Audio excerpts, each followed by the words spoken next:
म्हणलं सगळी माणसं नावं काढायला लागली. मी आपल्या गावाचं नाव ऐकलं आणि ज्योतीला घेऊन पळतच आले बघ. म्हणलं वेखनवाडीचा गणपती म्हणलं तू सुद्धा आला असणार. लय भारी वाटतंय बघ तुला असं बघून.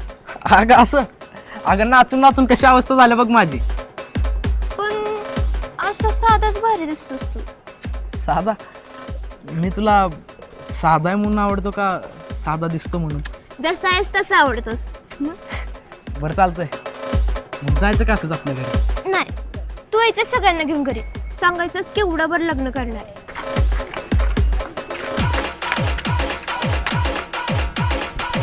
काय कुठं जायचं म्हणताय? हा? अरे आमच्या घरी. हा चालत चालत बोल चालत जाऊ जरा. आता नको. आणि मी आलो नसतो तुम्हाला डिस्टर्ब करायला.